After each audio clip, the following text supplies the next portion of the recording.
Hi everyone, my name is Keith Lose. Welcome to the first video for Research Design and Analysis, where we're going to provide you with a brief introduction to statistics and try to introduce some of the material that we'll be covering in all of the subsequent videos. So first, why focus on statistics? Why are you doing this for a class, or why are you coming back to this video, if you've had a class in statistics before? Well, it's in life we often have to make choices based on incomplete information. And in general, people make these kinds of inferences intuitively, right? We all make decisions based on incomplete information in our daily life. But statistics give us a tool for formalizing our decision making based on mathematics and probability. And if we can really understand the laws that govern probability, then we can make informed decisions about just how much uncertainty we really have, and that can guide our decision making to make sure that even though we're not necessarily making optimal decisions, hopefully we're making the right decision most of the time. So statistics are a formal set of tools that give us a means for quantifying this uncertainty.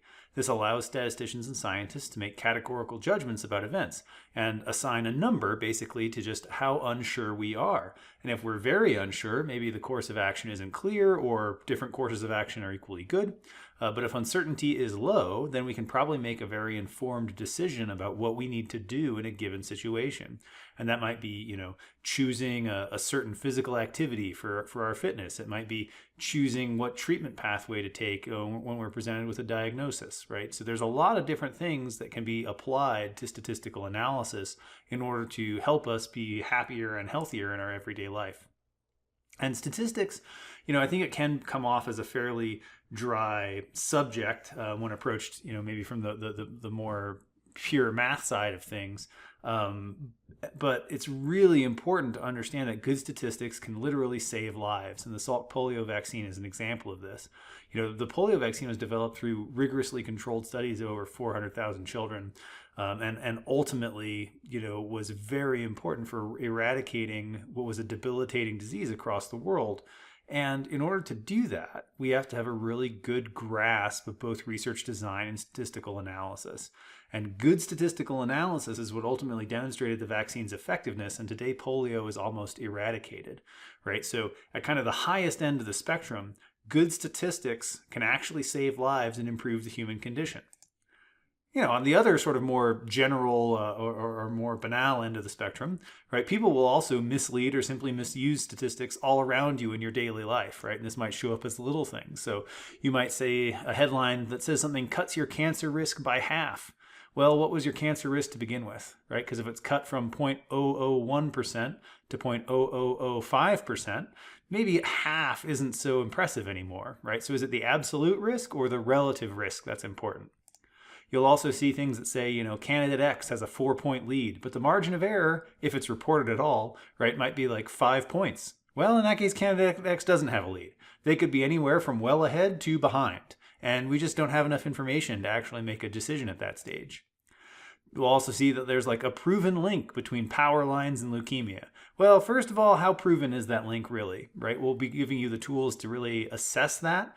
And then we also have to think about how people oftentimes will present an association as if it's causal, when in reality, it might just be an association, right? So consumption of olive oil is linked to better skin health. Does that mean you should go out and consume more olive oil?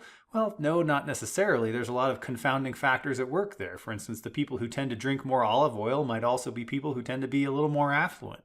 Maybe they tend to have indoor jobs, so they're out of the sun for longer periods of time, right? There's a lot of confounding factors. So even if this association is genuine, we have to be careful not to think of it as immediately being causal, right? And that consuming olive oil is necessarily then going to be better for your skin. Maybe it is, but that's an empirical question. And we're going to be talking about how you can design a study and then ultimately analyze those data to demonstrate whether something is a reliable relationship or not, and how we can make a more causal inference or not. So ultimately, right, good statistics help prevent bad science and bad decision making in daily life. And not all of us will go on to be scientists, right, designing studies, but all of us are going to have to make decisions about scientific research, whether it's things related to our health, things related to our medical care, things related to economic policies and the things we want our elected officials to do, right? Having a good understanding of statistics and how to interpret research is critically important to decision making in daily life. So in this course, we're going to focus a lot on a few different areas. Number one is visualizing data, because ultimately we want to be able to convey what the data are saying. Now, formal statistical analysis is going to back that up, but it's really important to be able to see something on the page and kind of get the main take-home point of it right away. We're also then going to be talking about the distributions of different statistics, and if we can actually understand the laws that govern how, for instance, the mean is distributed from sample to sample. What kind of variation do we expect under certain conditions? And if we can describe distributions in good detail, that then allows us to make judgments about the probability of observing a certain event. Right? So for instance, on flipping a fair coin, you probably have some idea of what the distribution of fair coin flips looks like, because it should be two kind of approximately equal bars in a histogram where you're getting the same number of heads and the same number of tails. And then I can say, well, okay, what's the probability of getting heads? And you can say, well, in any given coin flip, assuming a fair coin, it should be about 50%. But then we can start to ask more and more questions. For instance, say, well, what's the probability of getting 6 heads in a row? Right. Well, now that gets smaller and smaller and smaller, right? And then if we know something about the distributions, we can make a judgment about the probability, and then that ultimately allows us to make an inference. So for instance, if you see me get 100 heads in a row on my coin flip, right, you might say, well, given a fair coin, I know exactly how unlikely that is.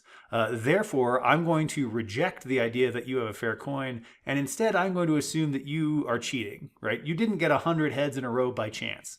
Now, that certainly can happen. The probability is not 0, but we would probably be disinclined to accept that as an explanation, and we would instead say, I don't think that coin is fair. Now, the other thing that we're going to focus on, which is related to inference, is the idea of estimation. And if we have some value that we observe in our sample, then what do we think is sort of the plausible range for the true value out in the larger population?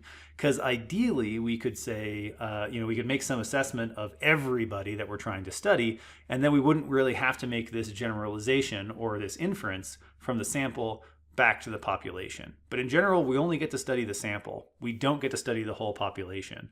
So we're going to observe something in our sample, and then we'll have to put some error bars around it and say, okay, our best estimate of this effect in the population is that it's between some minimum and some maximum.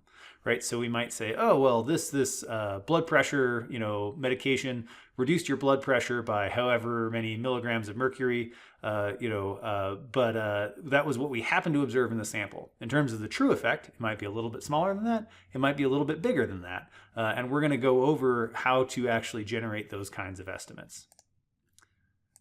Okay, so finally, what are statistics? Well, statistics are mathematical tools that help us decide what is real, right, in quotes, or at least a reliable pattern in our data. But we usually are approaching this from the other way around in statistics, where we'll say, let's assume that there's no relationship. What is the probability of observing the relationship or observing the statistical effect that we did? And this is what is commonly known as the null hypothesis, right? Now, it's a special case of the null hypothesis to say that there's no relationship, and we'll get into that, right? But in general, we're going to say, like, assuming a fair coin, what is the probability of getting 100 heads? And then if you got 100 heads, we'd probably reject the hypothesis that the coin is fair. Same way here, we might say, okay, assuming that there's no relationship between olive oil and skin health, what is the probability of observing the relationship that we did? And if we find something that is very unlikely, assuming no relationship, we'll probably reject that hypothesis and say, yeah, maybe there really is something going on. And you can really, again, kind of test this intuitively in assuming that you have a fair coin, what is the probability of flipping 3 heads in a row versus 100 heads in a row? 3 heads in a row isn't really strong evidence against that null hypothesis. You could all flip a coin right now, and some of you would probably get 3 heads in a row, right? Some of you might even get a lot more than 3 heads in a row. But it's very, very unlikely that you're going to get 100 heads in a row. So this would be, again, in an intuitive sense, and we'll be digging into the actual numbers behind this, but in an intuitive sense, this isn't really strong evidence against the hypothesis that the coin is fair, whereas 100 heads is strong evidence against the hypothesis that a coin is fair. Okay, so let's think of an example from history in epidemiology where they were actually studying the associations between intelligence and lead paint exposure in children. So this is a really important story in the history both of environmental health and safety, but also intelligence testing, because I think intelligence testing is kind of a field that's rife with a lot of problems. So it's nice that actually psychometrically robust and valid IQ tests helped us make a good decision in terms of banning lead paint and preventing exposure for children. But with the leading up to that, right, there was speculation that lead paint was causing developmental delays in children, and it was hindering their performance in the classroom. So in order to quantify that, right, we're going to need some evidence that lead paint exposure actually has a negative effect on IQ. So let's say I go out and I sample some children who have exposure to lead paint. I'll also, children without exposure to lead paint over here on the left, and I'll sample some children with exposure to lead paint over here on the right. I'll find that they have an average IQ of 110, right, and 93.75 respectively. So is that enough for me to make a decision, right? And what factors might make me less certain or more certain before I kind of really say, oh, well, we need to ban lead paint because that is costly, right? There are costs to doing that. So what level of evidence do I actually need before I make a decision that there's a negative association between lead paint and IQ? Well, if I increase the size of my sample, right, here, so you can see now I'm going to sample from a variety, from two different populations, and we can see how these results might vary from sample to sample. So here's one sample. We're at an average IQ of 110 in the selected individuals versus 92.5 in the selected individuals. Take a new sample. Oh, well, now it actually flips, and the children who had exposure had an average IQ of 120. Sample again. Well, again, children with exposure had a higher IQ over here. If I sample again, well, now it flips back, right? So from sample to sample, there's going to be some variability. So clearly, I can't look at just the means of one sample and then say this mean was bigger than this mean, therefore there's a relationship. We're going to have to be more nuanced than that when we make a decision about whether or not lead paint actually has a negative effect on IQ. Now, if we were able to see all the data, right, we could see, and this is, again, just hypothetical things that I generated, but we could see that both of these samples actually have the same grand average, right? If this was our population of children without exposure and this was our population of children with exposure, in reality, right, the capital T truth of the situation would be that they have average IQs of 100. However, right, we don't usually know the truth. We don't actually get to see all the data in a sample. If we could, or sorry, all the data in a population. If we could see all the data, then our job would be very easy. We would just calculate the means and decide which one is bigger. But, most of the time, we don't have access to our full population, so we're taking samples. And that means we have to estimate the parameters of the population using the statistics that we calculate from the sample. So in most stats classes and textbooks, parameters are often written in Greek, right? So we'll use mu to represent the hypothetical true mean of a population. But for a sample, we might represent that as a lowercase m written with a Latin character to indicate that it's the mean. Right? Similarly, we might use sigma to represent the true mean of the population, but we'll use s to represent the standard deviation that we calculate in a sample. And we might take pretty big samples, but we're almost always going to be working with a sample. So we're going to be focusing on these statistics in order to make inferences about these parameters, which we can never truly know, but we can estimate if we understand how distributions work. So our goal in statistics, right, is to study a population, and that's the group of people that events or a theory apply to, right? But we're always going to be studying a sample, and those are the people in a particular study. And we want to use that sample to make strong conclusions about the population, because we don't just want to throw up our hands at the end of the day and say, well, we don't know. But we want to be able to quantify our uncertainty and decide, well, just how much uncertainty is there? And is uncertainty small enough that we can make a decision? And the challenge to doing this is sampling variability, right? All samples have some element of randomness in them, which means our sample is never going to perfectly represent the population. It's going to be, like a sample mean will be a little bit below or a little bit above the population mean, or a correlation we observe in our sample will be a little bit below or a little bit above the correlation that's truly there in the population. So we have to then think about how that sampling variability introduces variation into our data and say, are the patterns that we observe reliable, essentially above and beyond that sampling variability, right? So how do we decide when a pattern in our sample is likely to be true about the population as a whole, right? When do we reject that null hypothesis? And like we said with the coin flips, 3 heads in a row is probably well within what we would expect due to sampling variability. That's just gonna happen. That's not unusual. 100 heads in a row is unlikely due to sampling variability. So if we get a lot, something that's very unlikely due to sampling variability, we would probably reject that as an explanation. We would say, well, we don't think that hypothesis is supported, and we think something else is going on, right? We would say, well, that's an unfair coin, or in the case of an actual scientific question, we'd say, we don't think this happened by sampling variability alone. We think this happened because there's a systematic relationship, right? My drug works, or variables X and Y are associated, right? Those are the kinds of conclusions we would be coming to. So what factors actually affect this reliability in terms of making our decisions? And again, these are things that intuitively I think make a lot of sense to people, but in statistics what we're going to be doing is formalizing those intuitions and putting actual mathematical values to them. And one of the things is sample size, right? So if I have an average of 110 in this sample here, right, versus this sample over here, right? Now I have an average IQ of 93, but I've only got 16 total people, right? I have 8 children without exposure, 8 children with exposure. So that's not a lot. So is that a big difference? Well, it looks like a bigger difference now if I've got 16 and 16, right? So now I have 32 children with exposure and 32 children without exposure. If I get these same means, they carry more weight when there's more data behind them, right? So intuitively, hopefully, you'd feel a little more confident in the data down here than the data up here. And again, in subsequent videos, we'll be talking about why you should feel more confident, because you absolutely should, right? Now, neither of these are really big samples, but at least this one is twice the size of having a total sample size of 16 like we do up here. Similarly, the variability within those samples has an effect as well, right? So let's consider that we're keeping sample size constant, right? So we've got 8 people per group and 8 people per group.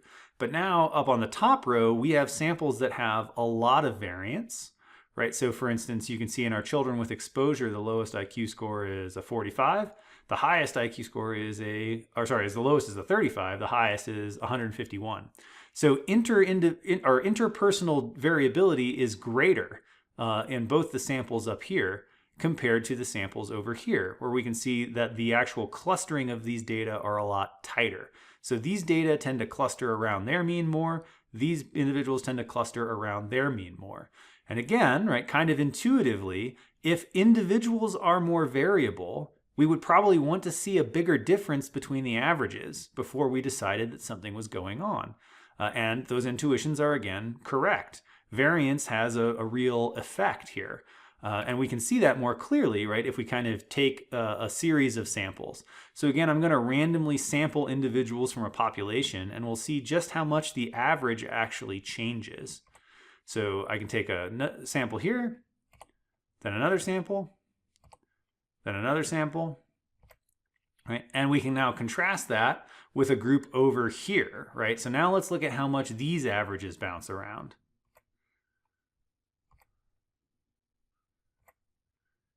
Those averages stay a lot tighter, right? And the reason for that being is that there is less inter-individual variability here. If you kind of comb through the rows and the columns, you can see that individual scores stay a lot closer to 100 in this group over here, where there's a lot more interpersonal variability in this group over here on the left. And when variability between people was higher, the variability in the averages was higher. When variability between people was lower, the variability in the averages was lower. Therefore, a difference between the means depends on, right, how much variability there actually is in the data. And if I have really variable data, I need a really big difference in the means before I feel comfortable talking about it. So variability definitely makes a difference. And again, hopefully intuitively you kind of felt something like that already, but we're going to be spending a lot of time formalizing that and saying, okay, well, if this is the variability, exactly how big of a mean difference do we need to see before we think that something systematic is going on? And finally, the last one that's going to be affecting our reliability is the effect size itself. And effect size is just sort of a general term for a difference or an association, right? That is our effect, and the size of it is its magnitude. So in this case, if we're talking about the difference between children with exposure and the children without exposure, our effect size would be the difference between these two means. And here, it's not tiny, but it's a difference between basically 110 and 94. What if we made that difference bigger? And we now said, oh, well, actually it's a difference between 115 and 88. The bigger this difference gets, right, the more inclined we are to think that something systematic is actually going on. And that intuition, again, is correct, right? The bigger the effect that we see, the less likely it is to have occurred due to sampling variability alone. Now, that has to be balanced against the variability and the sample size, but holding everything else constant, the bigger the effect, the less likely it is to have occurred due to sampling variability alone. So this is kind of the dance between these factors and how they affect reliability, right? So in general, bigger effect sizes and bigger sample sizes are going to make us more certain that something is the case. And we'll probably be more likely to reject the null hypothesis, right? Again, three coin flips, getting heads on 3 coin flips versus getting heads on 100 coin flips, right? If I get heads on 100 coin flips, well, I'm pretty certain that something is going on with that coin, and I would reject the hypothesis that it's fair. But working against that is the variability, right? So depending on how variable events or individuals are in our sample, that's going to be working in the opposite direction. So there's a balance between effect size and sample size on one end and variance on the other end. And the fulcrum about which those different components turn is the actual math of statistical inference. And that's what we're going to be focusing on in subsequent videos. Just how big of an effect size or how big of a sample size do we need, given a particular variance, in order for us to decide, hey, I think something systematic is going on here, or for us to make the opposite decision and say, well, something might be going on, but currently we can't say that it's bigger than sampling variability. Therefore, we shouldn't claim that it's a real effect. We should collect more data. So everything we do in statistics is an elaboration and a specification of this idea. So that will start to snowball, and we'll get into some pretty deep territory here. But I want to reinforce that a lot of your intuitions about decision making apply in the world of statistics. It's just that now we're going to be putting some mathematical tools to work in terms of formalizing those intuitions and telling us just how much uncertainty we have.